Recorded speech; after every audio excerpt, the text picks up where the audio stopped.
విలువలతో కూడిన విద్యకు నమ్మకమైన విద్యా సంస్థ saint Peter's engineering college Kompally. Super star Krishna గారు ఒకప్పటి లెజెండ్. ఆయన గురించి ఎన్నో కథనాలు వినేవాళ్ళం. అంటే చాలా డేరింగ్ అండ్ డాషింగ్ అని ఎన్నో కొత్త టెక్నాలజీస్ కూడా మన తెలుగు సినీ పరిశ్రమకి ఆయన ఇంట్రడ్యూస్ చేశారు. అయితే తెర వెనక కూడా తెలియని కథలు చాలా ఉంటాయి. తెర వెనక ఏం జరిగిందని ప్రతి ఒక్కరు తెలుసుకోవాలనుకుంటారు. ఎందుకంటే పైకి మనకు నవ్వుతూ గ్లామరస్ ఫీల్డ్గా కనపడుతుంది, కానీ డైరెక్ట్ చేసిన 17 సినిమాలు ఉన్నాయి.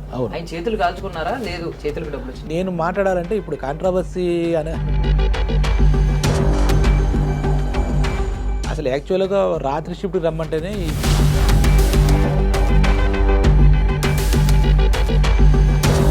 పొలిటికల్గా వచ్చిన తర్వాత ఆయన విప్లవకారుడిలా బిహేవ్ చేయాలి.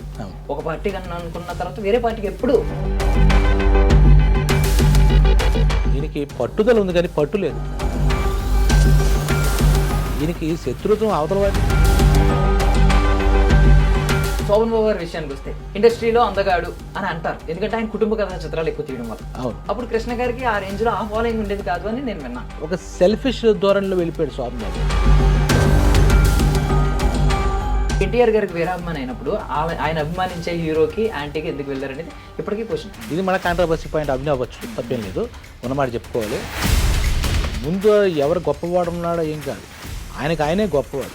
అంటే మేరు పర్వతంలో కూడా ఢీకొంటాడు అన్నమాట. నేను కొట్టగలనా కొట్టలేనా అనేది ఆయనకి లేదు. టార్గెట్ చేస్తూ ఉంటారు. ఒక మంచి వ్యక్తిని పైకి రానివ్వరు. ఎందుకు ఇండస్ట్రీకి అంత ఇస్తున్నాడు, మనలాంటి వాళ్ళు సర్వైవ్ అవ్వలేరు రేపొద్దునని ఎవరైనా టార్గెట్ చేసి ఆయన కిందకి లాగే ప్రయత్నం జరిగిందా? డెఫినెట్గా ఇది అన్ని చోట్ల ఉంటుంది. మన తెలుగు రాష్ట్రంలో చెప్తే ఇంకొంచెం ఎక్కువే ఉంటుందని చెప్పాలి. ఒకళ్ళు ఎదుగుతున్నారంటే తెలుగువాడు ఎదుగుతున్నాడు తొక్కేయండి అని చెప్పి అంటారు మామూలుగా ఎక్కడైనా సరే.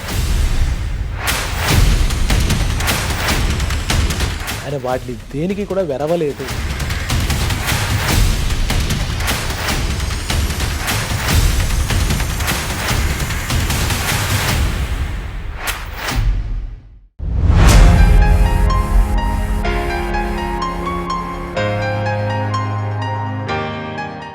Ladies and gentlemen, welcome to iDream media. నేను Priyadarshan. So super star Krishna గారు ఒకప్పటి లెజెండ్. ఆయన గురించి ఎన్నో కథనాలు వినేవాళ్ళం. అంటే చాలా డేరింగ్ అండ్ డాషింగ్ అని ఎన్నో కొత్త టెక్నాలజీస్ కూడా మన తెలుగు సినీ పరిశ్రమకి ఆయన ఇంట్రడ్యూస్ చేశారు. అయితే తెర వెనక కూడా తెలియని కథలు చాలా ఉంటాయి. అవి కూడా చాలా ఇంట్రెస్టింగ్గా ఉంటాయి. బికాజ్ సూపర్ స్టార్ కృష్ణ గారి గురించి చాలా విన్నాం.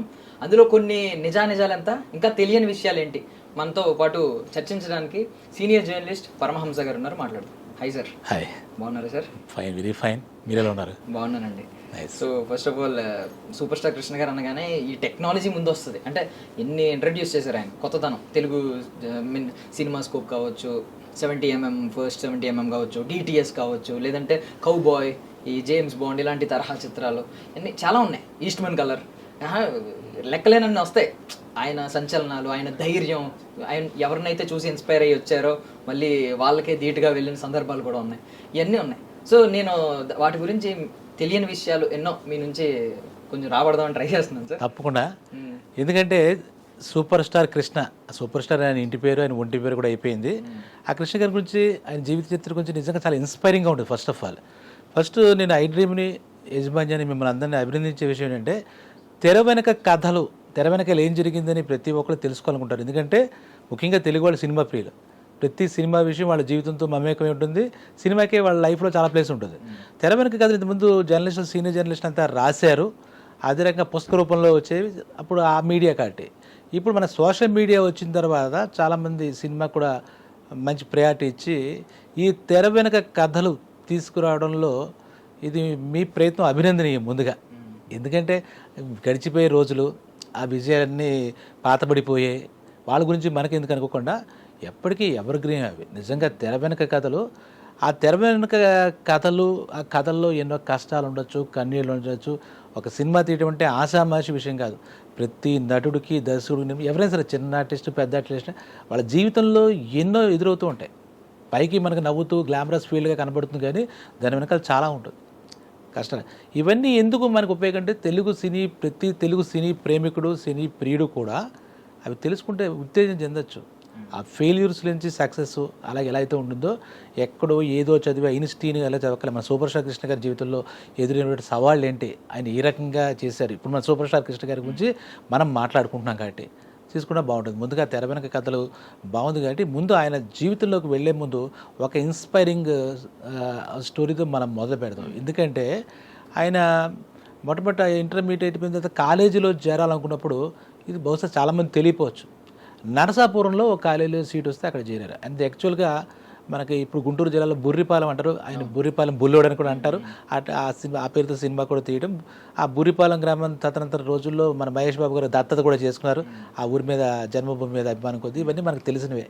ఒక వ్యవసాయ రైతు కుటుంబం తప్పితే వాళ్ళ ఇంట్లో ఎవరు అప్పటిదాకా ఆర్టిస్టులు ఇలాంటివి ఏం లేవు. ఇంకోటి విషయం గురించి చెప్పుకోవాలంటే వీళ్ళు నలుగురు అన్నదమ్ములు, ఈయన పెద్ద ఆయన. ఈయన నిజంగా కూడా సినిమా ఇండస్ట్రీ కాకపోయినా కుటుంబ విషయంలో కూడా పెద్ద అన్నయ్య పాత్రే పోషించారు. అలాగే ఇండస్ట్రీకి వచ్చిన తర్వాత కూడా ఈయన పెద్దనేలాగే వ్యవహరించారని చెప్పాలి. ఇండస్ట్రీకి కూడా ఒక పెద్దనే దొరికాడన్నట్టుగా అనుకోవచ్చు. ఇక ఈయన అంటే మరీ బాల్యం నుంచి కాకపోయినా మామూలు సాదాసీదాగా చదువుకుంటూ పెడుతున్న వ్యక్తికి అక్కడ నరసాపురం చదువుతుంటే అక్కడ ఏదో నచ్చలేదట కాలేజ్ 3 నెలలకే.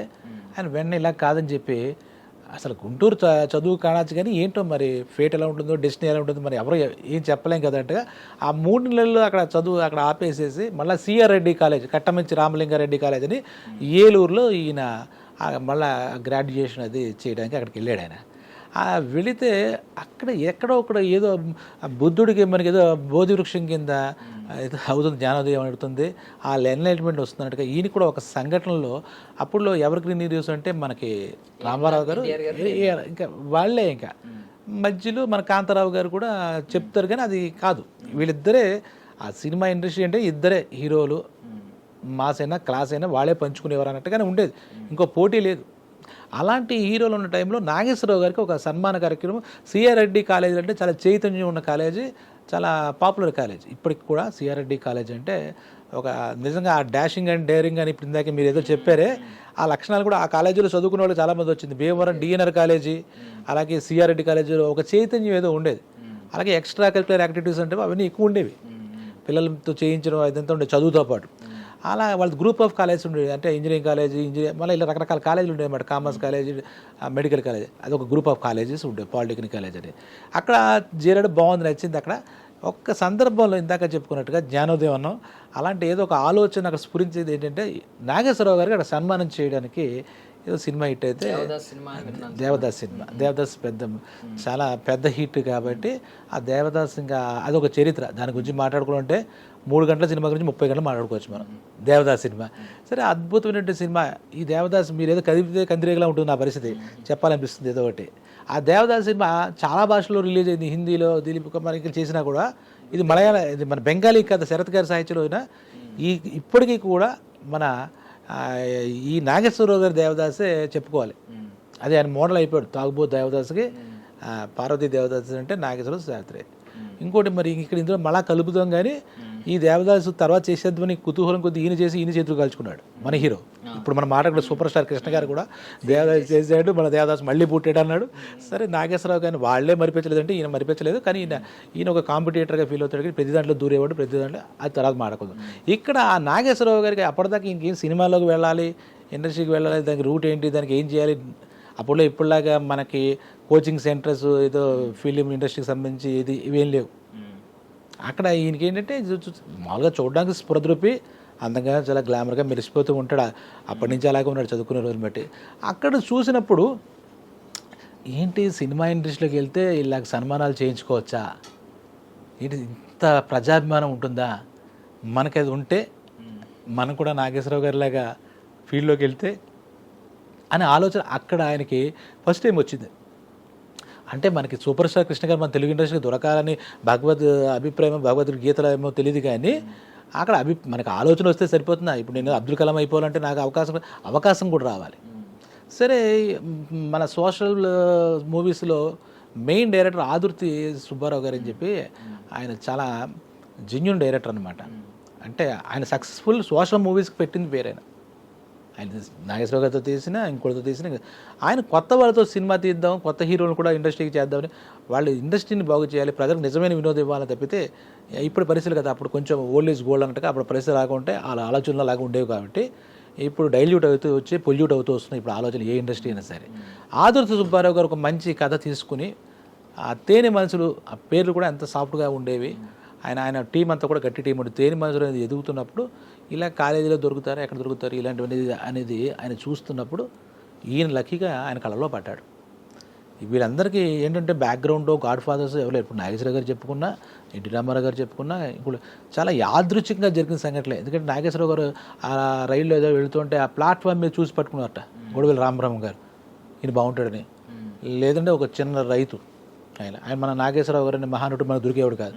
అలాగా తెలుగు ప్రేక్షకుల అదృష్టమో సినిమా అదృష్టమో కానీ కృష్ణ గారిని చూసి 2 క్యారెక్టర్లో ఉంటే ఈయన తేని మనసుల్లో ఈయన ఒక లీడ్ రోలు ఇచ్చారు. అలాంటి దర్శకులు పడితే ఏమవుతుందంటే మన బంకమను కూడా ఏదో గణపతి విగ్రహంలో తయారు చేస్తాం చూసాడు. అలాగే మట్టే మాణిక్యంలాగా ఆయన ఫస్ట్ సినిమాలను చూశాడు. అప్పటికి ఈయనకు ఉన్నదేంటి, అందం ఒకటే. మంచి యువకుడు చూస్తుంటే ఒక డ్రీమ్ బాయ్ లాగా, అమ్మాయిలు చూస్తుంటే అమ్మ అనుకునేటట్టుగా అందంతే, 6 అడుగులు సుమారు ఎత్తు, మంచి దేహదారుఢ్యం అన్నీ ఉన్నాయి. ఆయన అలా ప్రత్యేకించి ఆయన జిమ్ములు చేసి ఇప్పుడు హీరోల్లాగా 6 ప్యాక్లు లేదు. ఆయన ఎప్పుడూ కూడా జిమ్ములు, ఈ వాకింగ్లు, రన్నింగ్లు, కడుపు మార్చుకోవడం ఏమీ లేదు. ఆయనకి భగవంతుడు ఇచ్చిన ఆహార్యమే. అంటే ఓవర్ ఏంటంటే సార్ ఇప్పుడు ఉన్న వాళ్ళు ఏంటంటే అక్కడే కూర్చున్న చోటే ఈ ఇన్స్టాగ్రామ్ కావచ్చు, ఫేస్బుక్ కావచ్చు, లేదంటే అక్కడే కూర్చుని వాళ్ళు టాలెంట్ చూపించడమో లేదంటే ఎవరైనా కాంటాక్ట్ అవ్వడమో చేస్తున్నారు. ఒకప్పుడు నిజంగా కనుక హీరో అవ్వాలనుకుంటే వాళ్ళు చాలా ఎఫర్ట్ పెట్టాలి. మద్రాసు వెళ్ళిపోవాలి, టికెట్ పెట్టుకుని వెళ్ళిపోయి అక్కడ ఎక్కడ తిరగాలో తెలియదు, సినిమా ఆఫీసులకు లోపల రాణిస్తారో లేదు తెలియదు, గేట్ దగ్గర కూర్చునేవారు. వాళ్ళ డెడికేషన్ తమ్ముడు సినిమాలో పవన్ కళ్యాణ్ గారి లాగా ఉండేది. అంటే మనకి ఏంటంటే వాళ్ళు ఓన్లీ సినిమా అంటే నాటక రంగం తర్వాత వచ్చేటటువంటి తెరవెన కథలు అన్నారు కదా, దీని వెనకాల కూడా చెప్తే నాటకంలోంచి సినిమా వచ్చింది. మూకీ సినిమాలు, టాకీస్ సినిమాలు ఇలాగ వచ్చాయి. ఇలా వచ్చినప్పుడు మనకి ఏమైంది అంటే మొట్టమొదటి నటనకే ప్రాధాన్యత. ఇప్పుడు ఎన్టీ రామారావు గారు ఎప్పుడూ కూడా అదే ఫిజిక్, అదే పర్సనాలిటీ చేసినా, ఆయన చేయాల్సిన వ్యాయామాలు అవి చేసినా కూడా ఇప్పుడు 6 బ్యాగులు ఇది ఫేషియల్ ఎక్స్ప్రెషన్స్తో యాక్ట్ చేయడం అనేది వాళ్ళకి బాగా. ఆడవాళ్ళు సావిత్రి, జమున, బి సరోజ్ ఇలాంటి వాళ్ళైనా సరే ఆ ఫేస్తో వాళ్ళు చెప్పాలనుకున్న భావాన్ని ప్రకటించగలిగితేనే వాళ్ళ ఆర్టిస్ట్ ఆ రోజుల్లో. ఇప్పుడు కూడా చూస్తే ఏదో ఏరోబిక్స్ అని ఇలాంటివి ఏమీ లేవు, జిమ్ అని ట్రైనింగ్ అని ఇవేం లేవు. సరే ఈ మాట పక్క పెడితే ఈయన తీసుకెళ్లారు ఆ తేనె మనసులతో. ఈయన ఒక కృష్ణ అనే మాట కూడా ఆదిత్య సుబ్బారావు గారు అప్పుడు డైరెక్టర్లు కూడా వీళ్ళ పేరు ఏమిటి, వీళ్ళు బాగుపడాలని ఆలోచించేవారు అన్నమాట. నందమూరి తారక రామారావు గారు, ఎన్టీఆర్, అక్కినేశ్వరరావు పేర్లు ఏం మార్చలేదు. వాళ్ళ పేరుకి ఒక విలువ వచ్చింది, వాళ్ళ పేరుకే ఒక బ్రాండ్ వచ్చింది. కానీ ఈయన పేరు ఘట్టమనేని శివరామకృష్ణమూర్తి. ఇది ఈ పేరు పెడితే ఇండస్ట్రీకి ఏం సూట్ అవుతుంది అని ఆయన ఆలోచించి ప్రతి సినిమాలో హీరో పేరు కూడా వృద్ధిలోకి రావాలంటే ఒక సింపుల్ ఫార్మేట్లో చేయాలి. మనం చూస్తున్నాం చాలా సినిమాలకు వాళ్ళ పేరు పెట్టుకోవడం కానీ, డైరెక్టర్ల పేరు పెట్టడం కానీ అలా జరుగుతూ ఉండడం మనకు తెలుసు. అలా అయినప్పుడు ఈ శివరామకృష్ణమూర్తి అనే పేరు మనకు పెద్దగా ఇది ఉండదనే ఉద్దేశంతో, అంటే ఈయన పేరు వెనక కథ చెప్తున్నాం, తెర వెనక కథ అయితే ఆయన కృష్ణ అని పెట్టుకొని ఈ పేరు, ఆ రామ్మోహన్ అని చెప్పి ఇంకో హీరో దేని మనసులో కనుక పెడితే ఈయన పేరు కృష్ణ అని ఆయనే మార్చారు. ఆ సినిమా మంచి ఫలితం వచ్చింది. అప్పుడు జనాలు ఊహించింది ఏంటంటే ఈ అనుకున్న మాటల్లో ఈ రామ్మోహన్ అని ఆయన పెద్ద ఆర్టిస్ట్ అయిపోతాడు, కృష్ణ గారు ఏదో స్టాండ్ బై ఆర్టిస్ట్లా సెకండ్ హీరోకి సరిపోతాడు అన్నట్టుగా అనుకున్నారు. మరి కాలం మంచి చెప్పినట్టు ఉండదు కదా. ఇక్కడ కృష్ణ గారు పెద్ద స్టార్ అయ్యారు, ఆ రామ్మోహన్ ఆయన 2-3 సినిమాలు చేసి చెప్పిన ఆయన ఎవరికి పేరు కూడా తెలియదు చెప్తే తప్ప. ఐ మీన్ ఇంకో హీరో ఉన్నాడు అని తెలుసు తేని మనసుల్లో, బట్ ఆయన పేరు కూడా తెలియదు ఎవరికి. ఈ జనరేషన్ ఆయన వెళ్ళిపోయారు, ఈయన స్థిరపడిపోయాడు గట్టిగా. ఆ తర్వాత మరి ఈయన ప్రత్యేకించి ఆలోచించి చేశారు, అది చేశారు అంటే మామూలుగా మోతుపురి కుటుంబమే కానీ కోటీశ్వరులు ఏం కాదు వీళ్ళు, బిలియనర్స్ ఆ టైప్ ఏం కాదు. ఒక రైతు కుటుంబం, బురిపాలెం అనే గ్రామం, ఓకే వెల్ ఆఫ్ అంతే. మరి అబవ్ మిడిల్ క్లాస్ కాదు, బిలో మిడిల్ క్లాస్, ఎగ్జాక్ట్ చెప్పాలంటే మిడిల్ క్లాస్. ఆయనకి ఏంటంటే ఆయనలో స్వభావరీత్యా ఏంటంటే కొన్ని మంచి లక్షణాలు ఎవరికి మరో హీరోకి అగ్రతారలు కూడా లేని, అంటే పక్కవాడిని పడి చూసి ఏడవకపోవడం, అసూయ ద్వేషాలు ప్రకటించకపోవడం, మనసులో ఏవో పంతాలు పట్టింపులు పెట్టేసుకోవడం. ఎందుకంటే ఆయన గ్లామరస్ మీద ఉంటే అదే అని చెప్తారు అనమాట. ఏది అక్కర్లేని జంక్ అంటాం కదా, ఆ జంక్ ఫుడ్ అంటే మన శరీరం బాడీ, ఆ జంక్ ఫుడ్ మైండ్ కూడా పనిచేసేది. ఆయన అవి పట్టించుకున్నట్టు ఆయన పనే దైవంగా చేసేవాడు. ఆయన పని అంతవరకు చేయాలి, అంతవరకు చేసే ఏదైనా కావాల్సిన సాయం చేయడం ముందుకు వెళ్దాం తప్పితే పని కట్టుకుని ఆ పక్క వాళ్ళ గురించి ఆలోచించి ఆడి సినిమా ఎన్న ఆడింది, నా సినిమా ఎన్న ఆడింది, నాకే డైరెక్టర్ ఎలా ట్రీట్ చేస్తున్నా, అవన్నీ ఎక్కలే. ఆయన ఏంటంటే ఆయన ఒక కర్మను ఫాలో చేయడం, ఆయన ఫిలాసఫీ చాలా గ్రేట్ ఫిలాసఫీ.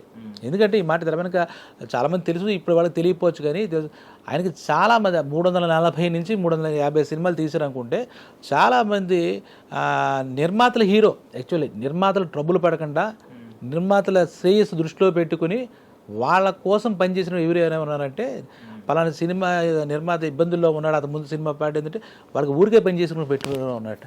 సార్ ఇప్పుడు 350 అన్నారు కదా నెంబర్, ఇప్పుడు 350 సినిమాల్లో నటించారు. దానికి ప్రొడ్యూసర్కి రకరకాల ప్రొడ్యూసర్లు ఆయన సినిమా వల్ల కూడా సక్సెస్ అయిన వాళ్ళు, తర్వాత ఈ ఇండస్ట్రీలో బాగా వేసిన వాళ్ళు చాలా మంది ఉన్నారు. బట్ ఆయన డైరెక్ట్ చేసిన సినిమాలు ఉన్నాయి ఎన్నో, 17 ఉంటాయి సార్. 17 సినిమాలకి ఆయన డైరెక్ట్ చేశాడు. ఒక 40 రికార్డ్స్ ఒక అటు ఇటుగా మాట్లాడితే 40 ప్రొడ్యూస్ చేశాడు.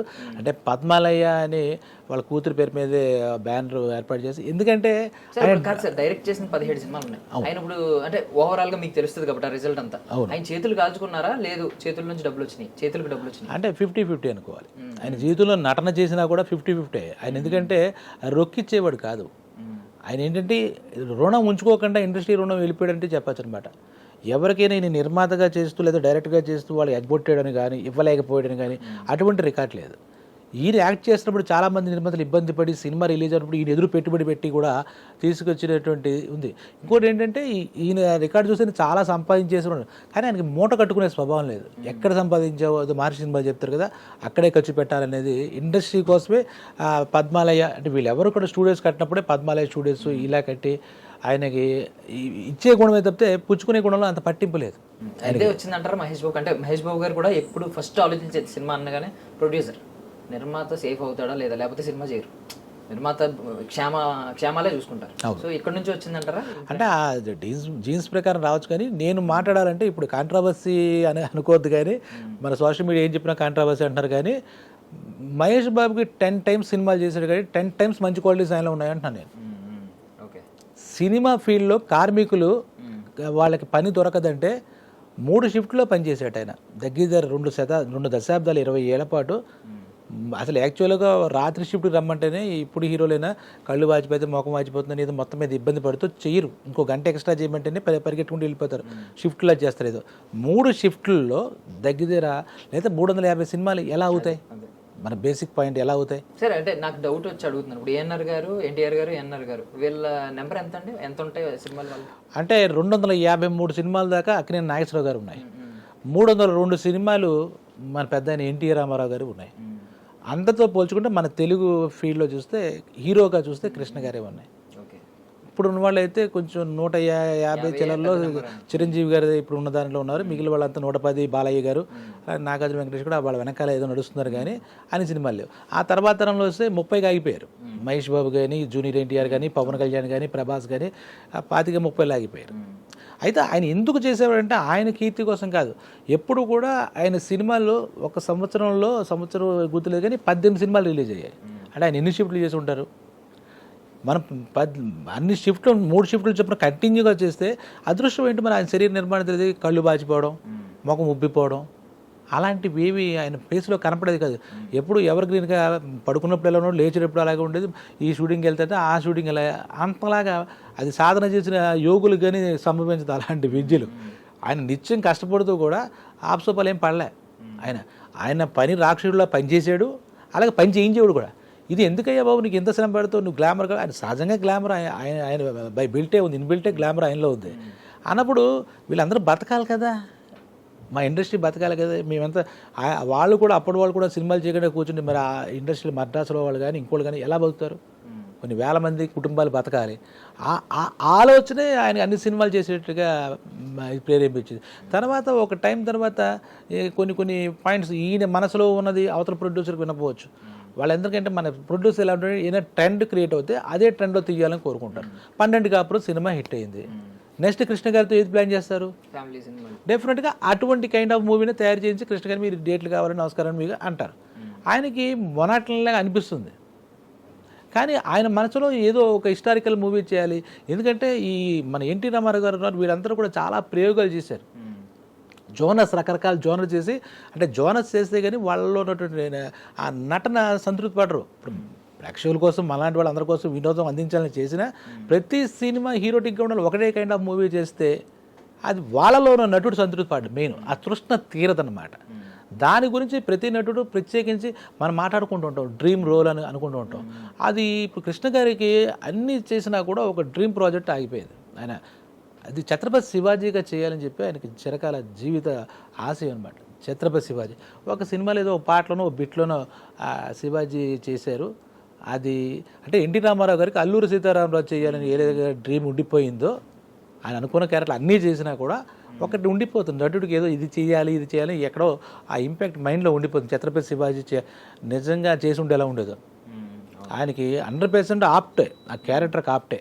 ఛత్రపతి శివాజీ మహారాజ్ది చేద్దామని మటుకు ఆయన అనుకున్నారు. ఇంకా తర్వాత వయసు రీత్యా ఆయనకు వచ్చిన బాధ్యత రీత్యా మిగిలి చేసిన సినిమా తర్వాత ఎందుకంటే ఆయన రకరకాల ప్రయోగాలకి నాంది పలికాడు అనమాట. ఛత్రపతి శివాజీ చేయలేకపోవడం మన దురదృష్టం ఆయన దురదృష్టం ఆగిపోయింది. కానీ ఆయనకి ఎందుకంటే మనం చెప్పుకుంటూ పోతే ఇప్పుడు ఇందాక చెప్పినట్టు డేరింగ్ అండ్ డాషింగ్ అండ్ చెప్పండి. డేరింగ్ అండ్ డాషింగ్ అన్నాం నిజంగా. అంటే ఇప్పుడు ఆయన ఇండస్ట్రీలో కొత్తవి తీసుకురావడం అనేది అక్కడే తెలుస్తుంది. టెక్నాలజీని ఇంట్రడ్యూస్ చేయడం అంటే ఇప్పుడు సినీ కళాకారుల్ని ఇలా చూస్తారబ్బా అనే ఉద్దేశంతో వచ్చిన ఆయనలా లేదు. సినిమాకి ఏదో చెయ్యాలి, కొత్తదనం తీసుకురావాలి, వాళ్ళు చేయడం ఏంటి మనో చేయాలని చెప్పి హాలీవుడ్లో చేసినవన్నీ ఇక్కడికి లాక్కొచ్చారు. అవన్నీ బాగుంది ఇక్కడ వరకు. బట్ ఏంటంటే మీరు అన్నారు అన్నమాట, అంటే ఆయన ఫస్ట్ వ్యక్తి, కుటుంబంలో 4 అబ్బాయిల్లో మొదటి వ్యక్తి కంటే బాధ్యతలు ఉంటాయి, చాలా ఉంటాయి. ఆయన నేను వచ్చినట్టు నాకు నచ్చినట్టు నేను అది చేసుకుంటానంటే ఇంట్లో చచ్చినా ఒప్పుకోరు. ఎంత బలిసిన ఫ్యామిలీ అయినా ఓపెన్ గా మాట్లాడుకుంటే బాధ్యతలు తీసుకోమంటారు. నువ్వు నా వెనకాల నా బాధ్యత నా వారసత్వం నువ్వు తీసుకో అంటారు. అక్కడ ప్రెషర్ ఉంటుంది. అండ్ మోర్ ఓవర్ ఆయన అసలు ఇండస్ట్రీకి సంబంధం లేని ఆయన నేను ఇండస్ట్రీకి వెళ్ళిపోవాలి అన్నారంటేనే అక్కడే లోపల ఒక గట్సీ మ్యాన్ ఉన్నాడని తెలుస్తుంది. బట్ పొలిటికల్ విషయానికి వస్తే ఆయన ఎక్కడ కూడా ఒక లోపల ఒక విప్లవకారుడు ఉండుంటే నిజంగా పొలిటికల్గా వచ్చిన తర్వాత ఆయన విప్లవకారుడిలా బిహేవ్ చేయాలి. ఆయన ఎక్కడ అగ్రెసివ్ అవ్వలేదు. చాలా పొలిటికల్కి వచ్చిన తర్వాత మాత్రం చాలా స్థితప్రజ్ఞత ఉంది ఆయనకి.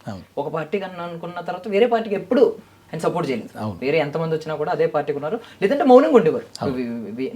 విజయ నిర్మల గారు పోటీ చేసినప్పుడు కూడా ఆవిడని గెలిపించడానికి కూడా ఎప్పుడు చెప్పలేదంట ఆయన. సో ఇది విన్నాను అనమాట. అంటే ఈ 2 కాంట్రడిక్షన్లు రెండు కాంట్రాస్ట్ గా కనిపిస్తున్నాయి కదా. ఇప్పుడు ఒకవైపు ఏమో ఆయన విప్లవకారుడు, లోపల ఒక గట్సీ మ్యాన్ ఉన్నాడు, అతను విప్లవకారుడు లాంటిడని. బట్ ఇక్కడికి వచ్చేసరికి మాత్రం పొలిటికల్ గా మాత్రం ఆయన ఎజెండా ఎక్కడ బయటికి తీయలేదు. అలా చాలా స్థిరత్వం, ఒక స్థితప్రజ్ఞత కనిపించింది. ఏంటంటారు ఈ రెండింటికి? అంటే కృష్ణ గారి ఈ స్థిరత్వం స్థితప్రజ్ఞత ముందు ఆయన మనస్తత్వం అలాంటిది అనమాట. పసిబాలుడు మనస్తత్వం ఇప్పుడు తిడతాడు, మళ్ళీ వెంటనే మర్చిపోయి ఆ ఫ్రెండ్ని ఆడతాడు, వాడితో కలిసి ఆడతాడు, ఇంటికి కోపంగా వచ్చేసిన ఆ పరిస్థితి వాడిన తరం ఒక మనస్తత్వంలో ఆయనకు ఉందన్నమాట. వివాదాలకు ఆయన మనసులో ప్లేస్ లేదు, విజయాలు సాధించడంలోనే ఉంది తప్పితే ఒక స్థిర నిశ్చయం తీసుకున్న తర్వాత ఆయన ఊగిసలాడే తత్వం ఆయనలో లేదు. పరాజయమా అపజయమా పెడితే అటు రాజకీయాలు ఇటు సినిమాలు తీసుకున్నా కూడా సినిమాలు ఫ్లాప్ అవుతాయి డెఫినెట్గా. 340 సినిమాలు అంటే 70 to 75% సక్సెస్ రేటే ఉంది. కానీ ఆయన ఎప్పుడూ కూడా చాలా ఓపెన్గా, ఎందుకంటే ఆయనలో ఇప్పుడు మనలో ఉన్నట్టు దోషగుణాలు మనకు తెలిస్తే కరెక్ట్ చేసుకోవచ్చు. నేను ఇంతే చేయగలని చెప్తే, నేను అక్కినేని నాగేశ్వరరావు గారు అంత దేవదాస్ చేయలేకపోవచ్చు, ఎన్టీ రామారావు గారు అంత కృష్ణుడి పాత్ర చేయలేకపోవచ్చు అనేది తెలుసు. దర్శకులతో కూడా నా మీద ఏం పండుతుందో అది చేయండి అనేవాటి. ఇంతకన్నా నాకు రాదు ఎవరు చెప్తారు? ఒక సినిమా హిట్ అవుతుంది, నేను పెద్ద చాలా ఇది తోప అని మాట్లాడే ప్రపంచం ఇది. అప్పుడైనా ఇప్పుడైనా సరే నా మీద ఏదో ఉంటే చేయండి, నా పక్కన అంటే ఆయన డైరెక్ట్ అప్పటికి ఇప్పటికి కొంచెం ప్రజలు అంటే ఎవరు దాంట్లో వేలు ఎట్టేవాడు కాదు. మరి ఆదురు సుబ్బారావు గారు చెప్తే ఆయన చెప్పిన మాట విని చేసేద్దాం, బాబు గారు చెప్తే బాబు గారు అయ్యి బాబాయ్ మీరు ఒప్పండి. ఎదురు వ్యక్తి గొప్పతనం ఎంతో అంత ఇచ్చేయడం తప్పితే అహంభావం బ్యాషిజం లేని హీరో ఎవరైనా ఉంటే ఇంకా వెతికితే పెద్దవాళ్ళలో కూడా మనం చెప్పిన ఎన్టీ రామారావు వాళ్ళ పట్టు ఉండే, కానీ ఈయనకి పట్టుదల ఉంది కానీ పట్టు లేదు, పట్టు లేవు. నేను పట్టిందే కుందరి 3 కాళ్ళు ఆ టైప్ తత్వం లేదు. ఒక కంప్లీట్ మ్యాన్ అని చెప్పాలి. స్థిరత్వం కాదు. ఈయనకి శత్రుత్వం అవతల వాడి నుంచి ఏదైనా రావాలి తప్పితే ఈయన అజాత శత్రువే. ప్రతి ఒక్కళ్ళు ఆయన దగ్గర పనిచేసే ఆయనకి టీ ఇచ్చే వాళ్ళ దగ్గర నుంచి అందరూ కూడా మా కృష్ణ గారు మా దైవం అన్నట్టుగా భావించే పరిస్థితిలో ఉండేది ఆయనకి. ఇంకోటి ఏంటంటే ఆయన ఏమి ఇది కావాలి స్టార్డమ్ అని కోరికలే ఆయనకి. మన కర్మని చేసుకుందాం అంటే భగవద్గీతలో ఆ కృష్ణుడు తప్పాడు తత్వం అంటే ప్రయత్నం ఇది ఫలితం అది, ఆ సిద్ధాంతాలు పూర్తిగా నమ్మినట్టున్నాడు. ఇంకోటి రాజకీయాల్లో కూడా చెప్తే వాళ్ళ ఫ్యామిలీ మొట్టమొదటి నుంచి కూడా అప్పుడు ఈయన లేవు, కాంగ్రెస్ వచ్చింది, తర్వాత ఏదో చైతన్యం కోసమని ఈయన చైతన్య రథం ఎక్కి తెలుగుదేశం వచ్చింది తప్పితే మొట్టమొదటి కాంగ్రెస్ అది టోటల్గా స్వీపింగ్లో ఉండేది కాబట్టి కాంగ్రెస్ భావజాలంతో ఉంది. ఇండియన్ కాంగ్రెస్ బ్రిటిష్ వాళ్ళ టైంలో 1930 నుంచి ఎప్పటి నుంచో ఉన్నప్పటి నుంచి కూడా కాంగ్రెస్ ఒకటే మొత్తం మీద. తర్వాత జనతా పార్టీ 77లో రావడం, తర్వాత బీజేపీగా కన్వర్ట్ అవ్వడం, తర్వాత మన 83లో అలాగా ఈ ఎన్టీ రామారావు రావడం, ఈ రకంగా జరిగింది. వాళ్ళ కుటుంబం మొత్తం ఏంటంటే రాజకీయాల పరంగా చూస్తే కాంగ్రెస్ని అభిమానించే వ్యక్తులు అని చెప్పుకోవాలి. తర్వాత ఈ చాలామంది ఏంటంటే అక్కడ తమిళనాడులో కానీ ఎక్కడ కానీ మన సినిమా వాళ్ళు అక్కడ ఎంజీఆర్ గారు ముఖ్యమంత్రి చేయడం, ఇక్కడ మన ఎన్టీ రామారావు గారు చేయడం చాలా గొప్పతనం. ఈరోజు మనం మాట్లాడచ్చు. మళ్ళీ ఇందాక చెప్తాను మీకు కాంట్రవర్సీ కాదంటే, మామూలుగా ఈ కమ్యూనిటీ పరంగా ప్రతి దాంట్లో మేము కమ్మ మేము కాపు అటువంటి భావాలు ఇండస్ట్రీలో చాలా ఎక్కువ ఉంటాయి. ముఖ్యంగా హీరోల పట్ల వాళ్ళ అభిమానులు కూడా ఆ టైపు చేసే ఉంటాయి. అది కమ్మవారి గుత్తాధిపత్యం నడుస్తున్న రోజులు అయినప్పటికీ ఈయన కమ్మవారి చెందిన ఆయన ఆయన ఆయన క్యాష్ గురించి ఆయన ఎప్పుడు మాట్లాడలే, ఎవరి దగ్గర మాట్లాడలేదు. ఈ బిలాంగ్స్ టు కమ్మ అని కూడా చాలా మందికి తెలియకపోవచ్చు కూడా నేను అనుకోవడం. మిగిలిన వాళ్ళంతా కూడా ఇప్పుడు తెలుగుదేశం పెట్టినా లేకపోతే నాగేశ్వరరావు గారి తరపున ఆయన కోటలో కూడా మేము కమ్మ కులస్తులం అనే ఒక ఆనందం లేదా ఏదో ఉండేది వాళ్ళకి. ఈయన దగ్గర అసలు ఎప్పుడు కూడా ఆ భావజాలం ఎప్పుడు ప్రదర్శించలే. వాళ్ళ తలుగా కొన్ని చోట్ల ఎలా ఉంటాయంటే వాళ్ళ సంబంధించి ఆ కమ్మ డైరెక్టర్కి ఇవ్వాలి, పలాని ఇంకోళ్ళకి ఇవ్వాలి, ఇవి కూడా ఉన్నాయి. ఈయన దగ్గర అదేం లేదు. వాళ్ళు ఎవరైనా ప్రతిభావంతులు అయ్యి నన్ను ఎంపిక చేసుకుంటే నేను వాళ్ళకి సినిమా చేసి పెడతాను. కే విశ్వనాథ్ గారి దర్శకత్వంలో చేశారు, అలాగే బాపు గారు, వాళ్ళిద్దరు బ్రాహ్మిన్స్. నాకు అలాంటి ఫీలింగ్స్ లేవన్నాడు ఆయన ఒకటే మాట. కేసీఆర్ దాసు, మీరు నన్ను ఎంపిక చేసుకుని మీరు బాగా ప్రతిభావంతులు అయితే నేను చేయగలిగితే మీ పాత్రకి 100%. కొన్ని విషయాల్లో చాలా అంటే ఆయన open mind, open heart, open mind, open book అనుకోవచ్చు ఒక రకంగా చెప్పాలంటే. తెరిచిన పుస్తకం ఆయన. ఈ మాట ఎందుకు చెప్తున్నానంటే కొన్ని సినిమా కథలు నా మీద పండవు, ఈ కథ నాకు అనుకుంటే ఆయన చేయడానికి ఏదో బలవంతంగా నాకు ఏదో డబ్బులు ఇస్తున్నారు, రెమ్యునరేషన్ మంచిగా అని కాకుండా పలానా సినిమా వాళ్ళకి ఇవ్వండి. మనకి చాలామంది తెలిసి ఉండదు, తెలియవచ్చు. అలాగే ఖైదీ సినిమా ఈ కొత్త కుర్రాడు వస్తున్నాడు చిరంజీవి గారికి ఇవ్వండి అని చెప్పాడు ఆయన. ఆ చిరంజీవి స్టార్డమ్ కదా లైఫ్ టర్నింగ్ పాయింటే. ఒక చిరంజీవి ఈరోజు మనకు ఉన్నాడు అంటే ఆ ఖైదీ సినిమా. ఆ సినిమా ఈయన నాకన్నా అబ్బాయి ఎవరు చెప్తారు ఉంచండి డేట్లు చూసి ఇస్తామని. ఆయన డేట్లు ఇవ్వడానికి ఈయన 365 days 3 షిఫ్ట్లు పనిచేస్తున్న వ్యక్తి ఈయన. సినిమా ఫ్లాప్తో ఈయనకి ఏం సంబంధం లేదు. ఈయన గురించి అలా లైన్లో ఎందుకంటే ప్రొడ్యూసర్స్ హీరో అనుకున్నాం కదా. ఇప్పటిలాగా ఒకేసారి 18 కోట్లు 36 కోట్లు లేదా తెలంగాణ ఇస్తావు నైజాం ఇస్తావా అది లేదు ఈయన దగ్గర. మిగిలిన అప్పుడున్న హీరోలతో పోల్చుకున్నా కూడా లేదు. నాకు సినిమాలు ఎక్కువ చేసేసి నేను ఏదో మూటకట్టుకు వెళ్ళిపోవాలి ఆ తాపత్రయం. సినిమా ఇండస్ట్రీలో ఉండి సినిమా ఇండస్ట్రీ నాకు ఈ స్టార్డమ్ ఇచ్చింది కానీ దీనికే చెయ్యాలనే ఆ తాపత్రయం తప్పితే జనానికి ఏమాత్రం వినోదం. ఎందుకంటే ఆయనతో ఉండే చాలా గొప్ప విషయాలు ఉన్నాయి. ఇప్పుడు మనకి ఆయన వెళ్ళిపోయినా కూడా మహానుభావుడు చాలా గొప్ప విషయాలు ఉంటాయంటే ఆయనతో పనిచేసే కో ఆర్టిస్టులు కానీ డైరెక్టర్స్ కానీ. డైరెక్టర్లు ఏమనుకున్నారట మా డైరెక్టర్స్ హీరో ఒకటి దొరికాడు చాలు. ఎందుకంటే అప్పటి నుంచి ఇప్పటిదక్కడ హీరో అంటే అది పెద్ద తెరవేల్పు అంటాం కదా, ఆ తెరవేల్పులు ఉంటారు. వాళ్ళు చెప్పినట్టే డైరెక్టర్ వాళ్ళు వేలు పెడతారు, కాళ్ళు పెడతారు, అన్నీ పెడతారు మామూలుగా అయితే నార్మల్ ప్రాక్టీస్లో.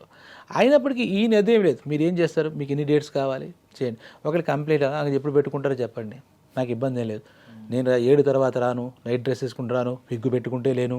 మనకు ఆయన ఉండే ఇబ్బంది ఆయన కూడా అవేమీ లేవు. ఇంకోటి ఏంటంటే కుటుంబ విలువలకి ఇందాక మన మాట వచ్చింది, మనం మాట్లాడుకోలేదు కానీ అత్యంత ప్రాముఖ్యత తల్లిదండ్రులు ఇద్దరికీ కూడా ఆ వీరరాఘవ గారికి నాగరత్నం గారికి కూడా ఆయన చాలా ఆప్యాయంగా ఉండేది.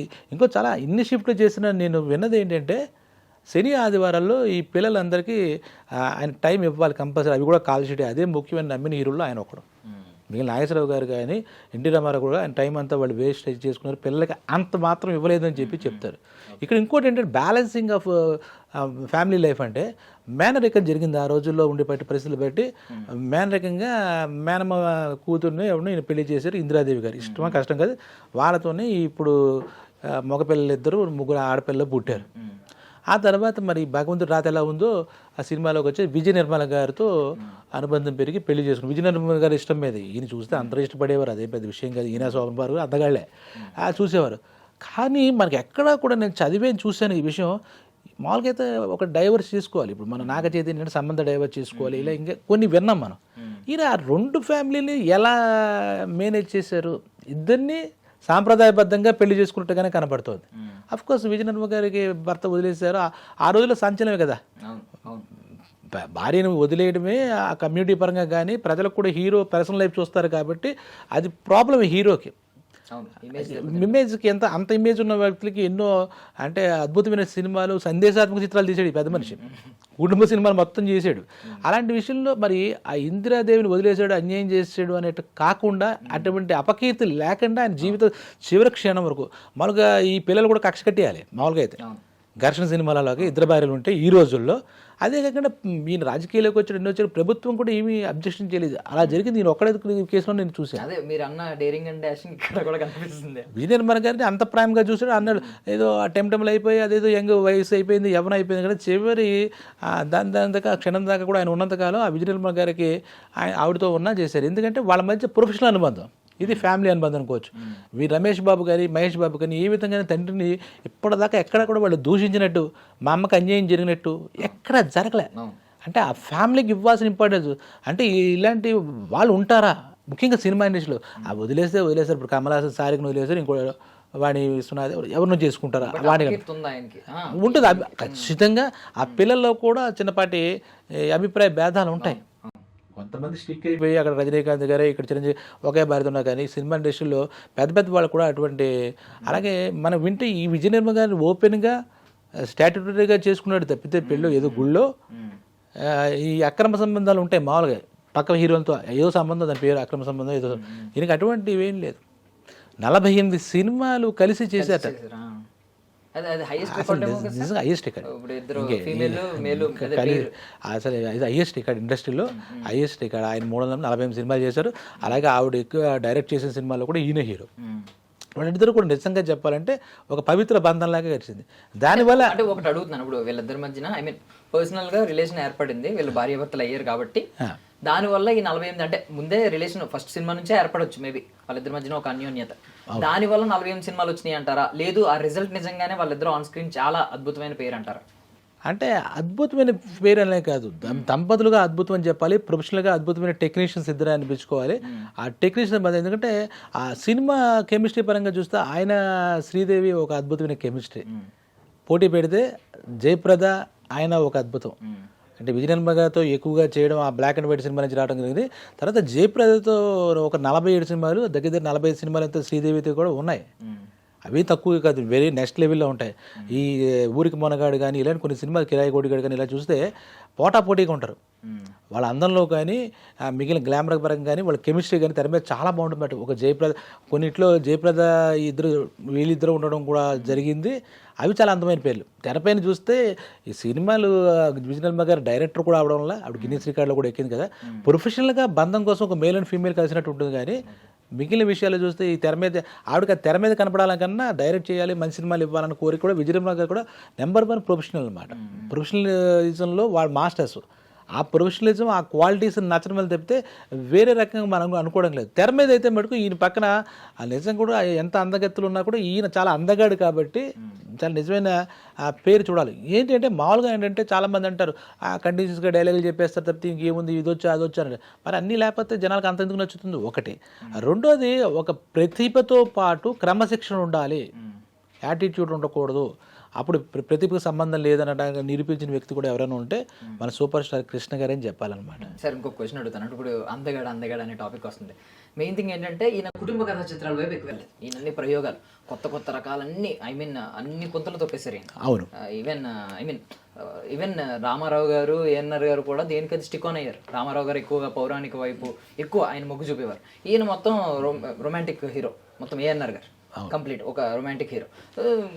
శోభన్ బాబు గారి విషయానికి వస్తే ఇప్పటికీ అంటే ఇండస్ట్రీలో అందగాడు అని అంటారు, ఎందుకంటే ఆయన కుటుంబ కథా చిత్రాలు ఎక్కువ తీయడం వల్ల. అవును, నార్మల్గా కంపేర్ చేసి ఫోటోలు పక్కన పెట్టి ఈయన అందంగా ఉంటాడు అని ఎవరు కంపేర్ చేయరు.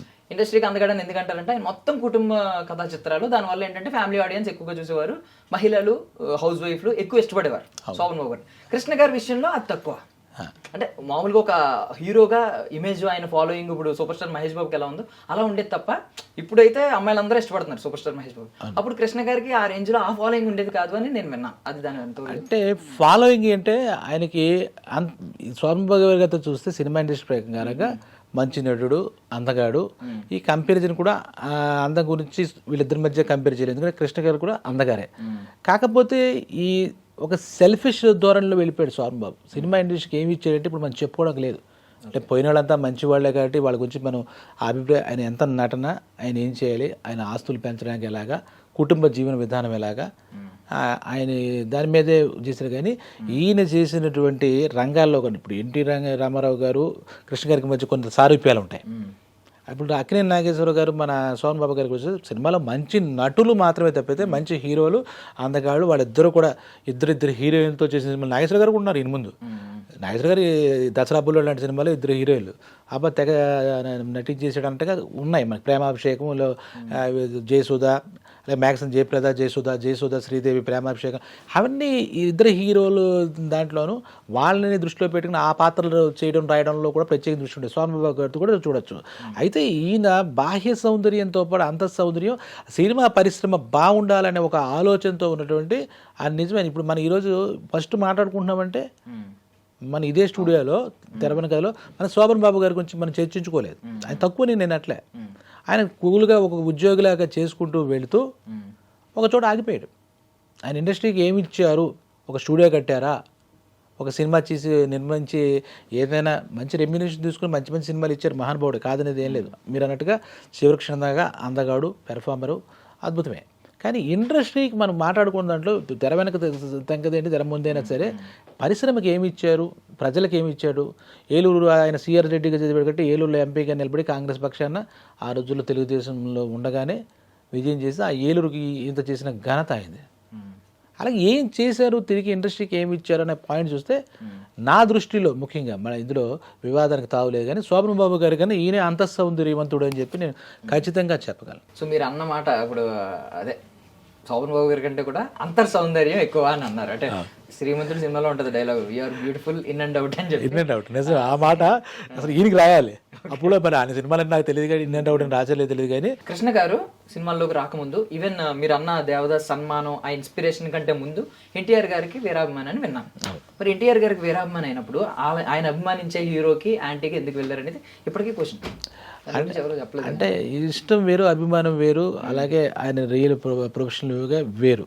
మన ఇన్స్పైర్ చెందిన వాళ్ళ మీద కూడా మనం ఒకసారి పోటీగా వెళ్ళాల్సిన పరిస్థితులు వస్తాయి. ఒకటి నిజంగా కూడా చిన్నప్పటి నుంచి కూడా ఎన్టీ రామారావు సినిమాలు చూసి పెరిగాడు. ఎన్టీ రామారావు తర్వాత తరానికి చెందినవాడు, కానీ ఆయన ఇదని మనం అనలేం కరెక్ట్గా చెప్పాలంటే. అయితే ఇక్కడ వచ్చిన విశేషం ఏంటంటే ఆయన పాతాళ భైరవి సినిమా చూసిన తర్వాత ఎన్టీ రామారావు గారి వీరాభిమానిగా మారారు అని చెప్పి మనం చెప్పచ్చు.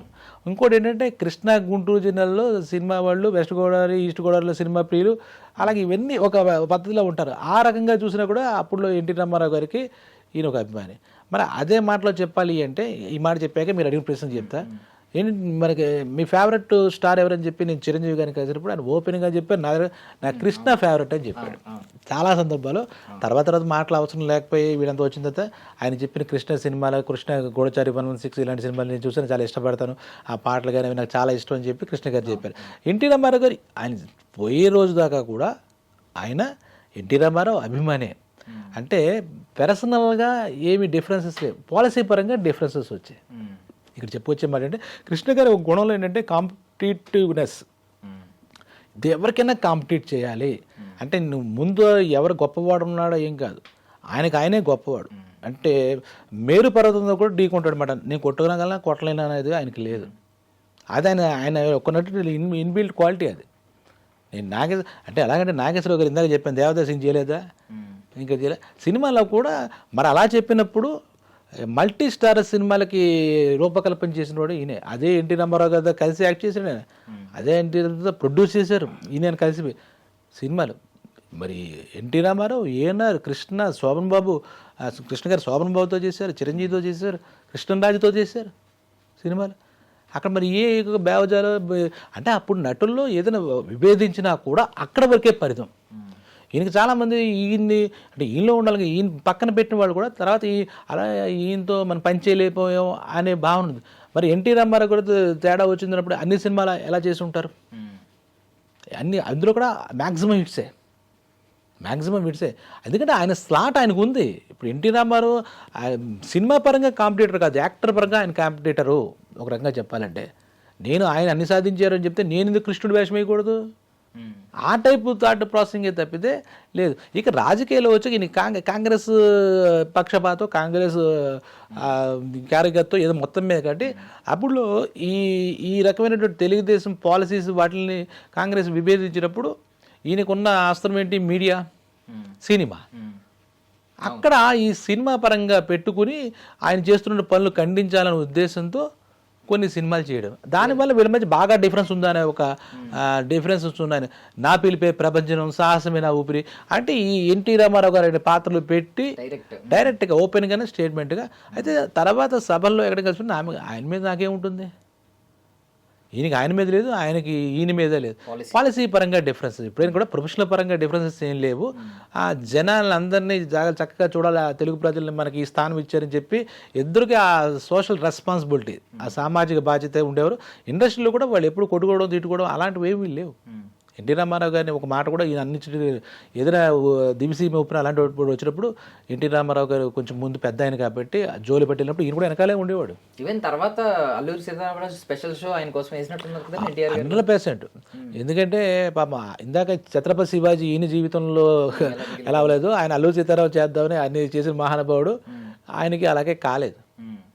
ఆయన కూడా తీయడం అవ్వలేదు. ఆయన కూడా ఒక పాటలో ఏదో చంద్రకాంత్ ఏదో సినిమాలో ఒకసారి గెటప్లో కనపడి ఆయన తృప్తి పరుచుకున్నారు తప్పితే ఫుల్ లెంత్ చేయలేదు.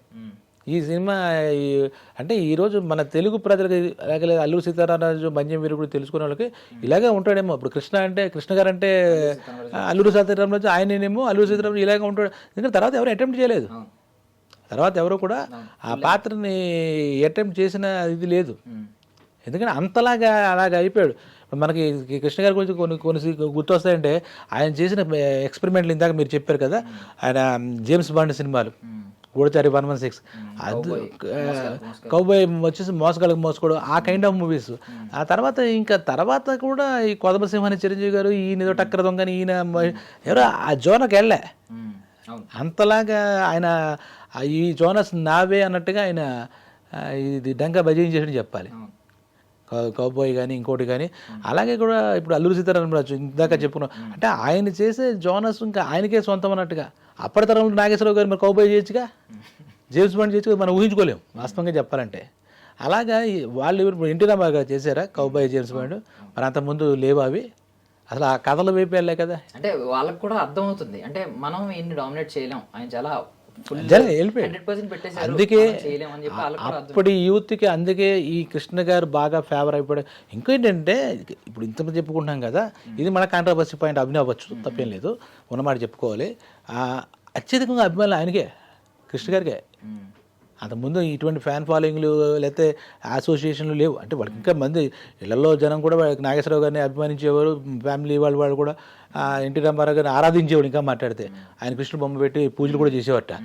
కాదంటే ఫ్యాన్స్ అనే ఒక ప్రక్రియ ఏర్పడి అసోసియేషన్గా ఏర్పడింది. ఆ రోజుల్లోనే రిజిస్టర్డ్ ఫ్యాన్స్గా 2500 ఫ్యాన్స్ అసోసియేషన్లు ఉండేవాడు కృష్ణ గారికి. ఇప్పుడు మీరు చెప్పినట్టు అందగాడు శోభన్ బాబుకి, ఇంకోటి కృష్ణరాజు గారికి ఎవరికి లేరు. ఈయనకి ఆ రోజుల్లో 2500. తర్వాత జ్యోతిత్ర మోహన్ కుమార్ గారైనా ఉండేవారు, బాగా సీనియర్. ఆయన కృష్ణ గారిని బాగా ప్యాంపర్ చేసేవారు, ఎలా ఉండాలో కూడా కృష్ణ గారికి గైడెన్స్ ఇచ్చేవారు, ఒక పెద్ద దిక్కులాంటి ఆయన. ఆ మోహన్ కుమార్ గారు జ్యోతిచిత్ర మ్యాగజైన్ కోసం ఒక కాంటెస్ట్ పెడితే సూపర్ స్టార్ అనే పేరుతో మన బాలీవుడ్లో మన రాజేష్ ఖన్నా సూపర్ స్టార్గా అప్పుడు వీళ్ళకి కూడా ఇక్కడ ఐడియా వచ్చినట్టుంది. ఈ జ్యోతిచిత్రం మంచి ఫేమస్, సితార్ కన్నా ముందు నుంచి ఉన్న ఆంధ్రజ్యోతి వాళ్ళ తాలూకా దాంట్లో పెడితే కంటిన్యూస్గా ఈయనే సూపర్ స్టార్గా ఎన్నికయ్యారట. ఆ సూపర్ స్టార్ జ్యోతిచిత్రం చూస్తే ఆ కూపన్ పంపించారు, ఆ టైప్ ఓటింగ్. ఇప్పుడు ఆన్లైన్ కాదు కదా, అలా చూస్తే కంటిన్యూస్గా. మరి అప్పుడు నాగేశ్వరరావు గారు ఉన్నారు, మరి సోకాళ్ళు ఈయన ఉన్నారు, ఇంకా అందరూ పెద్ద పెద్ద హీరోలే ఉన్నారు. ఇంకా మధ్యలో రంగనాథ్ గారు ఇలాంటి వాళ్ళు కూడా, మురళీమోహన్ గారు ఇలాంటి వాళ్ళు, వాళ్ళ స్లాట్స్ వాళ్ళకు ఉన్నాయి. కంటిన్యూస్గా సూపర్ స్టార్ అయిన ఏకైక వ్యక్తి ఎవరు ఉన్నారంటే ఈయన. ఈ సూపర్ స్టార్ ఏ కాంటెస్ట్లో మన అలాగనే ఇదేదో మన ఏదో చేసామంటే నిజంగా ఫ్యాన్ బేస్, అలాంటి ఫ్యాన్ బేస్ ఉంది కాబట్టి ఆయన సూపర్ స్టార్గా ఎన్నికయ్యారు. సో ఇప్పుడు కొత్త తరహా సినిమాలు కౌబాయ్, ఇప్పుడు జేమ్స్ బాండ్ లాంటి సినిమాల గురించి మాట్లాడుకున్నాం. టెక్నాలజీ గురించి మాట్లాడుకుంటే ఇప్పుడు ఈస్ట్మన్ కలర్ ఈనాడు సార్, ఈస్ట్మన్ కలర్ ఒకటి, సింహాసనం 70mm స్టీరియోఫోనిక్ ఆడియో, అదేనా సార్ ఆడియో డిటిఎస్ తీసుకొచ్చారు, ఇలాంటివన్నీ ఉన్నాయి. బాగా ఇండస్ట్రీలో ఎక్కువ ఇంపాక్ట్ చేసినవి ఏంటి సార్ ఈ టెక్నాలజీస్లో? టెక్నాలజీస్లో అంటే అసలు ఆ టెక్నాలజీని ఆయన అడాప్ట్ చేసిందే మన ఇండస్ట్రీకి. ఇది ఇందాక చెప్పే కదా, మోసధోరణి నుంచి మోడర్న్ స్థాయికి తీసుకెళ్లిన సినిమా వ్యక్తుల్లో మన తెలుగులో ఈయన ఏం చెప్పాలన్నమాట. ఇందాక మనం చెప్తే ఇప్పుడు అల్లూరి సీతారామరాజు ఉంది, దానికి ఈ కైండ్ ఆఫ్ టెక్నిక్ వాడాలి అంటే ఇప్పుడులాగా మనం మాట్లాడితే హాలీవుడ్కి వెళ్ళిపోయి అక్కడ టెక్నీషియన్లు కెమెరామెన్లు 16 మంది తీసుకొచ్చి ఆయనకి లేదు. విఎస్ఆర్ స్వామి గారు దానికి ఆ స్కోప్ మూవీకి విఎస్ఆర్ స్వామి గారిని ఆయన పెట్టుకున్నారు సినిమా స్కోప్ మూవీకి. మరి ఇప్పుడు కూడా చూస్తే చాలా బాగుంటుంది, అది అందులో డౌటే లేదు దానికి. అంటే వాళ్ళు ఎన్నుకున్న విధానం టెక్నీషియన్, ఈయన ఎప్పుడు కూడా ఇంకా మహేష్ బాబు గారి సినిమా కూడా హాలీవుడ్ టెక్నీషియన్లు హాలీవుడ్ యాక్ట్ చేసాం నాకు తెలియదు, కానీ మ్యాక్సిమం మనకు అందుబాటులో ఉన్న టెక్నీషియన్ వాడి ఆ రిజల్ట్ తీసుకురావాలని ఆలోచించిన వ్యక్తుల్లో మన కృష్ణ గారు ఒకళ్ళు. ఇంకోటి ఏంటంటే ఇప్పుడు మన కోట్లు అంటే పెద్ద విలువ లేకుండా మాడకుండా అసలు అది రిస్కా కాదని ఆలోచించకుండా ఇందాక మీరు చెప్పిన సింహాసనం సినిమా ఉంటే 3.5 crores అంటే రిజల్ట్ ఎలా ఉంటుందని ఆలోచించకుండా ఇందాక చెప్పాం కదా, చేతులు కాల్చుకున్నారంటే దానికి ఆ పర్టికులర్ సినిమా గురించి చెప్పాలంటే సింహాసనం గురించి మాట్లాడుకుంటే ఇప్పుడు మన బాబు లాంటి సినిమా వాస్తవంగా చెప్పాలంటే ఒప్పుకోలేరు, కానీ ఇప్పుడు రికార్డులు అని అంటారు, కానీ ఆ రోజుల్లో క్వార్టర్ నిర్మించడం, ఆ కథాంశం తీసుకోవడం అవన్నీ తీసుకుంటే ఇప్పుడు అనుష్కలకి జయప్రద దానికి బాబులో చేసింది. ఇప్పుడు మనం కంపేర్ చేసుకోకూడదు ఆ తరం ఈ తరం, కానీ ఈ తరం కన్నా ఈ తరంలో ఇప్పుడు ఇది పెద్ద బెంచ్ మార్క్ సృష్టించింది, ఏదో కోర్టులో వచ్చింది, ఇంటర్నేషనల్ వచ్చింది అంటారు. ఆ సింహాసనం గురించి మాట్లాడుకుంటే అసలు మ్యాక్సిమం దానిలో ఉన్నటువంటి రికార్డ్స్ చూస్తే ప్రకారం తీసుకుంటే ఆయన డైరెక్షన్ చేశారు. అసలు మనకు అందుబాటులో 3.5 crores పెట్టుబడి పెడితే అసలు ప్రాక్టికల్గా 4.5 crores 5 crores ఆ రోజులో కలెక్ట్ చేసిందట ఆ సినిమా. సో ఇప్పుడు సింహాసనం సినిమాకి అంటే సరదాగా చెప్తున్నాను, అదే సినిమాకి అదే టైటిల్తో ఇప్పుడు ఆ కథ నేపథ్యం దాన్ని కొంచెం దీనిలాగా మౌల్డ్ చేసుకుని ఉంటుంటే, ఎవరు ఛత్రపతి శివాజీ కథలా మౌల్డ్ చేసుకుని ఉంటుంటే బాగుండేదంటారా? ఆయన కళ కూడా తీరిపోయి ఉండేది అది లేదు, ఎందుకంటే కొన్ని అలా గుర్తుండిపోతాయి అన్నట్టుగా ఆయన అది ఒక జానపద కథం, ఆ జోనర్లో రాజరికం, ఇది అధికారం కోసం పోరాటాలు, ఇవన్నీ కథాంశంతో తయారు చేసుకున్నటువంటి కథ. ఇప్పుడు ఆ సింహాసనం ఇప్పుడు మీరు అడిగిన క్వశ్చన్ ఇంకోటి నేనే చెప్తాను, క్వశ్చన్ కూడా నేనే మహేష్ బాబు లాంటి వాడు కూడా న్యాయం చేయలేరు. సీనియర్ ఎన్టీఆర్ గారు చేసిన సినిమాలకు బాలకృష్ణ గారు కొన్ని న్యాయం చేయలేరు, ఆయన మహానటుడైనా. ఇలా ఇప్పుడు మహేష్ బాబుకి ఎంత ఫాలోయింగ్ అయినా ఇప్పుడు ముట్టుకోకూడదు, కృష్ణ గారి సినిమాలు ముట్టుకోకూడదు, అంతలాగా వాళ్ళది అలా ఉండిపోయింది అన్నమాట. ఆయన చేసిన సాహసం, ఆయన యాక్చువల్లీ సాహసం అది, ఎందుకంటే డేరింగ్ డాషింగ్ మరి తెలుగు పాత్ర నాకు తెలియదు, కానీ ఆయన చేసేవన్నీ adventurous movies, adventurous thoughts, advance thoughts ఇంకా మాట్లాడతాయి, అడ్వాన్స్ థాట్స్ అంతే తప్పితే ఆయన ఎప్పుడూ కూడా పక్కకి డిబేట్ అవ్వలే. దాన్ని చేద్దామంటే చేద్దాం, ఇది ఏమవుతుంది కొడితే అంటే ఏసీడీసీ అన్న మనస్తత్వం ఉంటే పోతే పోయింది, వస్తే వచ్చింది. అంటే ఇంకొక రికార్డ్ అన్నాను సార్, అంటే ఇప్పుడు గుర్తొచ్చింది సడన్గా, అంటే ఈ రికార్డ్ కూడా నాకు తెలియదు, ఎవరో చేయలేదేమో అని అనుకుంటున్నాను. అప్పుడు డ్యూయల్ రోల్ చేసిన ట్రిపుల్ రోల్ చేస్తే దాన్ని చాలా గొప్పగా చెప్పుకుంటున్నారు. జైలు అవకాశం వచ్చింది ఎన్టీఆర్ గారికి అని చెప్పి కొన్ని సినిమాలు అప్పట్లో ఈయన ఆల్మోస్ట్ 7 సినిమాలు చేశారు, త్రిపాత్రాభినయం 25 సినిమాల దాకా డబుల్ రోల్ చేశారు, డ్యూయల్ రోల్ చేశారు. అవును, ఆ మాట కరెక్టే. ఎందుకంటే అప్పుడులో ఇంత పబ్లిసిటీలు, ఇంత ఇలా చెప్పుకోవడానికి ఇంతంటే అంత చేశారు, వాళ్ళు అంత చేసి కూడా ఇంత చెప్పుకోలేదు కృష్ణ గారి మెటీరియల్. ఇప్పుడు ఇంత చేస్తే అంత చెప్పుకుంటున్నాం మనందరం కూడా, ఇంకేం వార్త లేనట్టుగా. ఆయన ట్రిపుల్ రోల్ చేశారు, ఒకసారి చేసి కదా 7, అలాగే మల్టీ స్టార్ మూవీస్ కూడా మ్యాక్సిమం చేసిన వ్యక్తి ఆయనే. ఇప్పుడు మల్టీ స్టార్ మూవీ ఏదో ఒక RRR వచ్చింది, ఇంకోటి మనం చాలా అబ్బురంగా చెప్పుకుంటాం, చేస్తారా చేయరా అని చెప్పేసి కూడా అడగడానికి ఆ బడ్జెట్లు భరించలేని వాళ్ళు ఇన్ని జరుగుతున్నాయి ఇప్పుడు. కాబట్టి ఆ కృష్ణ గారు అంటే ఈ ఇండస్ట్రీకి ఎన్టీఆర్ ఏఎన్ఆర్ ఎలా ఒక్కలే ఉన్నారో, తెలుగు ఇండస్ట్రీ పర్టికులర్ మీద కృష్ణ గారు కూడా ఒక్కడే.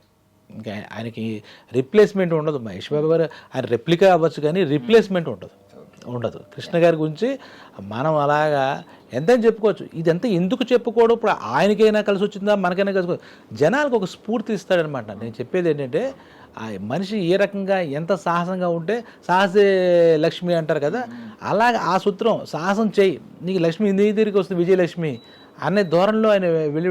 ఇంకోటి ఇందాక మనం చెప్పుకున్నాం, ఆ మాటలు చెప్పుకుని మనకు చాలా కాలాతీతం ముగిద్దామని అనుకుంటున్నాను. ఆయనకి ఎదురు వ్యక్తి పడి ఏడవకూడదు, మన స్లాట్ మనకు ఉంటుంది, మన కీర్తి మనకు ఉంటుంది, మనది ఏదైతే మనదో అది మన దగ్గరగా వస్తుంది. అసలు ఎక్కడ కూడా ఇంకోటి చాలా గొప్ప జడ్జిమెంట్ ఉన్న వ్యక్తి అని చెప్తారు ఇండస్ట్రీ. మంచి వ్యక్తుల్ని ఒక మంచి వ్యక్తి ఎప్పుడైనా వచ్చినప్పుడు ఖచ్చితంగా వినేది చుట్టూ ఎవరో ఒకరు, అంటే మనం విన్న పేర్లు కావచ్చు, ఎవరో ఒకళ్ళు టార్గెట్ చేస్తూ ఉంటారు. ఒక మంచి వ్యక్తిని పైకి రానివ్వరు, ఎందుకు ఇండస్ట్రీకి అంత ఇస్తున్నాడు, మనలాంటి వాళ్ళు సర్వైవ్ అవ్వలేరు రేపొద్దునని ఎవరైనా టార్గెట్ చేసి ఆయన కిందకి లాగే ప్రయత్నం జరిగిందా ఏమన్నా చెప్పండి. డెఫినెట్గా ఇది అన్ని చోట్ల ఉంటుంది. మన తెలుగు రాష్ట్రంలో చెప్తే ఇంకొంచెం ఎక్కువే ఉంటుందని చెప్పాలి. ఒకళ్ళు ఎదుగుతున్నారంటే తెలుగువాడు ఎదుగుతున్నాడు తొక్కేయండి అని చెప్పి అంటారు మామూలుగా ఎక్కడైనా సరే. వాడు రానివ్వడానికి ఒప్పుకోరు. మనకు అక్కడ మద్రాసు అంటే అదొక ప్రపంచం. మద్రాసులోనే అక్కడే మన రాష్ట్రం ఉండడం వల్ల ఖచ్చితంగా ఇది అంతా ఉండేవి ఇంటర్నల్ పాలిటిక్స్ టెక్నీషియన్ల మధ్య. కానీ వాళ్ళకి మనకు కూడా common technicians, common heroines, common ప్లాట్ఫామ్సే, కామన్ స్టూడియోస్ ఉండేవి. కృష్ణ గారి మీద ప్రతికూలత లేదు అని మనం అనలేం.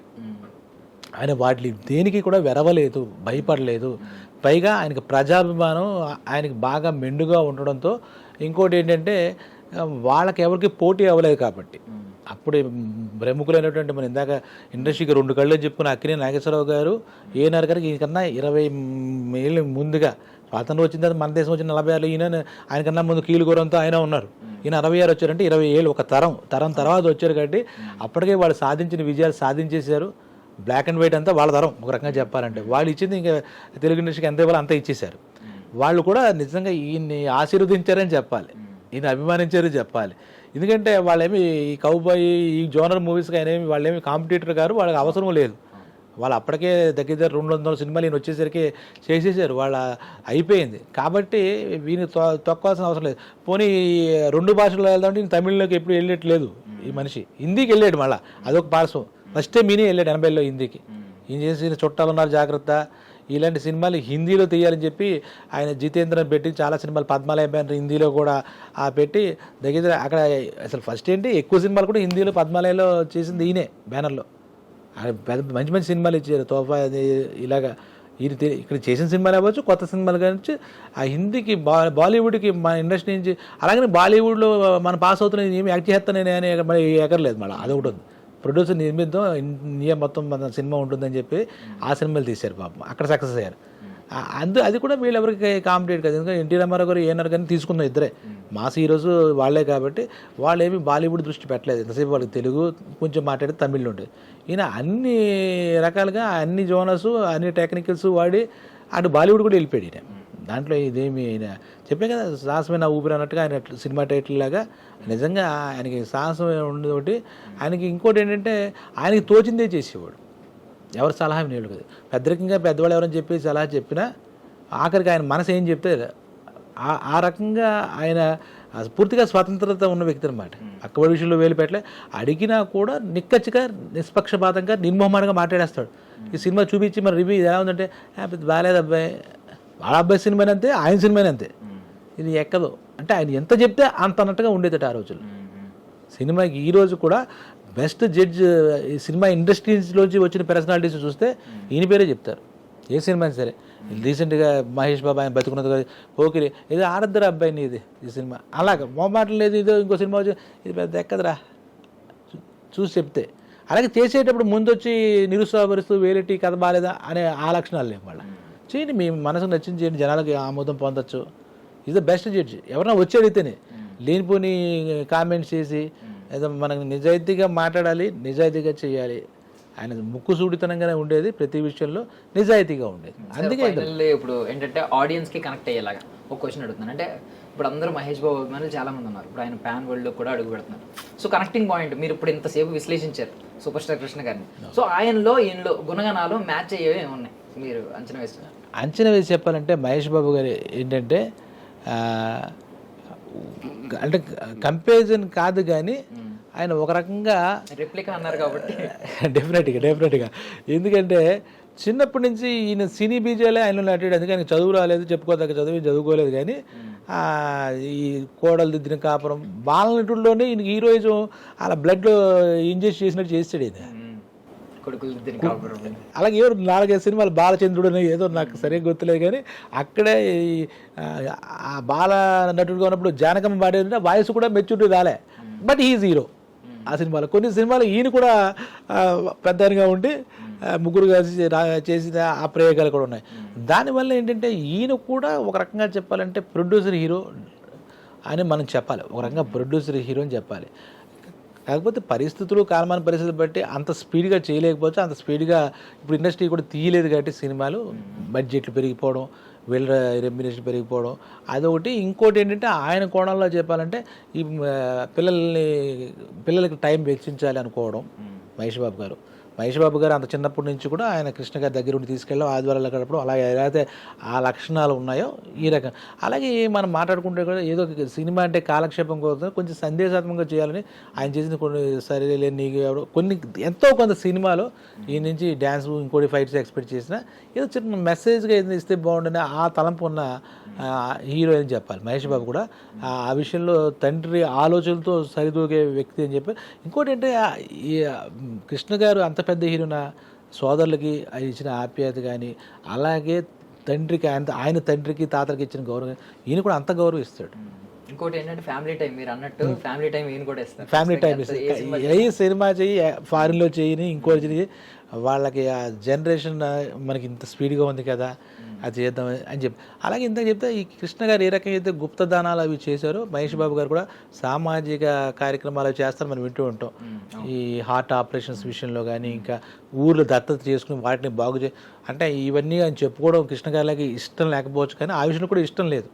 ఆ విషయం ఆ రకమైన పబ్లిసిటీ ఈయన కోరుకోవట్లేదు. అలాగే ఫ్యాన్ ఫాలోయింగ్ అన్నాం కదా, ఫ్యాన్స్కి ఎంత ఇంపార్టెన్స్ ఇవ్వాలో కృష్ణ గారిని చూసి నేర్చుకున్నట్టు ఇప్పుడు కూడా ఆయన ఫ్యాన్స్కి చాలా రెస్పెక్ట్ ఇస్తారు. మహేష్ బాబు గారు కూడా సారూప్యత ఏంటంటే ఉన్నారు. అలాగే ఆ శరీరం కాపాడుకోవడంలో, ఫిట్నెస్ కాపాడుకోవడం. ఇప్పుడు మహేష్ బాబు గారు 50 దగ్గరలో వచ్చారు, ఎంతో చిన్న వయసు తెలియదు, గుర్తులేదు, కానీ ఆయన మన గ్లామర్ చివరిదాకా కృష్ణ గారు ఎలా మెయింటైన్ చేస్తున్నారో, ఈయన ఫస్ట్ సినిమా రాజకుమార్ నుంచి ఇప్పుడు రీసెంట్గా తయారైన సినిమా దాకా కూడా అంతే గ్లామరు, అంతే క్రమశిక్షణ, అన్ని నియమాలు, పక్క వెళ్ళలో జోక్యం చేసుకోవడం లేకపోవడం, ఇవన్నీ కూడా మహేష్ బాబు గారు కూడా ఆయన నిజంగా సూపర్ స్టార్కి నిజమైన వారసుడు అని చెప్పాలి. ఆ విషయంలో సందేహం లేదు. ఆయన చూస్తే కూడా రూపురేఖలు చూస్తే పోలికలు బట్టి ఆయన గుర్తొస్తాడు, పెద్ద ఆయన గుర్తొస్తాడు, కృష్ణ గారు గుర్తొస్తాడు, అందులో డౌట్ ఏం లేదు. అలాగే పెద్దగా లూజ్ స్టాక్ కూడా ఏం ఉండదు. పలానా ఆర్టిస్ట్ని చూసి ఏం చూసి మహేష్ బాబు గారు కృష్ణ గారిలో అక్కలేని మాటలు ఏం మాట్లాడరు. ఆయన ఎంతలో ఉండాలో అంతలో ఉండి ఇండస్ట్రీకి ఎంత రెస్పెక్ట్ ఇవ్వాలి, ఆయన ఏం చేయాలి ఇండస్ట్రీ చేయడం, దాన్ని ఆయన కాపాడుకోవడం తప్పితే ఇంకా ఎక్కువ. అంటే తండ్రి గారు ఆయన శక్తి పెట్టులు పెట్టి చాలా సినిమాలు తీయడం, డైరెక్ట్ చేయడం అన్నీ చాలా నెత్తిమీ పెట్టుకుంటారు. కానీ ఈయన లిమిటెడ్గా ఉంటూ ఫ్యామిలీ లైఫ్ అని ఎంజాయ్ చేస్తూ సినిమా లైఫ్ ఎంజాయ్ చేస్తూ ఫ్యాన్స్కి మంచి సినిమాలు ఇవ్వాలి, ఇండస్ట్రీకి మంచి సినిమాలు ఇవ్వాలి, అలా వెళ్తారు. కానీ మహేష్ బాబు కూడా ఒక సూపర్ స్టార్, నిజంగానే 99% వారసుడు అని చెప్పాలి. సూపర్. అంటే చాలా బాగా విశ్లేషించారు అసలు కృష్ణ గారి గురించి. అంటే చాలా మందికి తెలియని విషయాలు ఈరోజు చాలా తెలుసుకున్నాం sir. Thank you so much మీ విలువైన సమయాన్ని మాకు ఇచ్చినందుకు. థ్యాంక్స్ అండి. That's all for now. This is Darshan signing off.